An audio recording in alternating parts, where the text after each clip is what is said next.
حضور اکرم صلی اللہ علیہ وآلہ وسلم کی یتیم پر شفقت کا واقعہ۔ نبی علیہ الصلوۃ والسلام عید کے دن گھر سے مسجد کی طرف تشریف لانے لگے۔ راستے میں آپ صلی اللہ علیہ وآلہ وسلم نے کچھ بچوں کو کھیلتے دیکھا۔ انہوں نے اچھے کپڑے پہنے ہوئے تھے۔ بچوں نے سلام عرض کیا تو نبی علیہ الصلوۃ والسلام نے جواب ارشاد فرمایا۔ اس کے بعد آپ صلی اللہ علیہ وآلہ وسلم آگے تشریف لے گئے تو ایک بچے کو خاموشی کے ساتھ اداس بیٹھے دیکھا۔ آپ صلی اللہ علیہ وآلہ وسلم اس کے قریب رک گئے۔ آپ صلی اللہ علیہ وآلہ وسلم نے اس بچے سے پوچھا کہ تمہیں کیا ہوا ہے؟ تم اداس اور پریشان نظر آ رہے ہو۔ اس نے رو کر کہا، اے اللہ کے محبوب، میں یتیم مدینہ ہوں، میرے سر پر باپ کا سایہ نہیں ہے جو میرے لیے کپڑے لا دیتا۔ میری امی مجھے نہلا کر کپڑے پہنا دیتی، اسی لیے میں یہاں اداس بیٹھا ہوں۔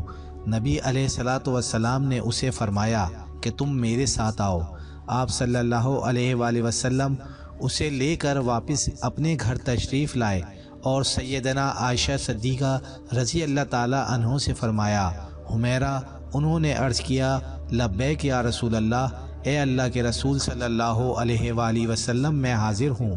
آپ صلی اللہ علیہ وآلہ وسلم نے فرمایا، اس بچے کو نہلا دو۔ چنانچہ اسے نہلا دیا گیا۔ اتنے میں نبی کریم صلی اللہ علیہ وآلہ وسلم نے اپنی چادر کے 2 ٹکڑے کر دیے۔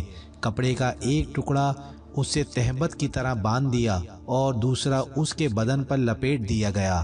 پھر اس کے سر پر تیل لگا کر کنگھی کی گئی، حتیٰ کہ جب وہ بچہ تیار ہو گیا، نبی کریم صلی اللہ علیہ وآلہ وسلم کے ساتھ چلنے لگا تو نبی علیہ الصلوۃ والسلام نیچے بیٹھ گئے اور اس بچے کو فرمایا، آج تو پیدل چل کر مسجد میں نہیں جائے گا بلکہ میری نبوت والے کندھوں پر سوار ہو کر جائے گا۔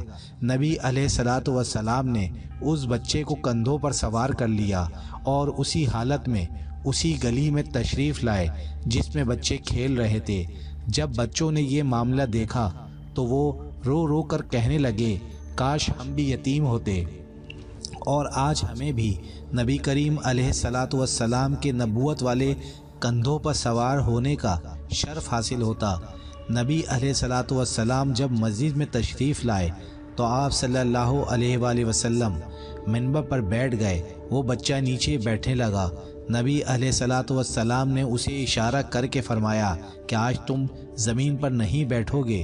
چنانچہ آپ صلی اللہ علیہ وآلہ وسلم نے اس بچے کو اپنے ساتھ منبر پر بٹھایا اور پھر اس کے سر پر ہاتھ رکھ کر ارشاد فرمایا، جو شخص یتیم کی کفالت کرے گا اور محبت و شفقت کی وجہ سے اس کے سر پر ہاتھ پھیرے گا، اس کے ہاتھ کے نیچے جتنے بال آئیں گے اللہ تعالیٰ اس کے نامہ اعمال میں اتنی نیکیاں لکھ دے گا۔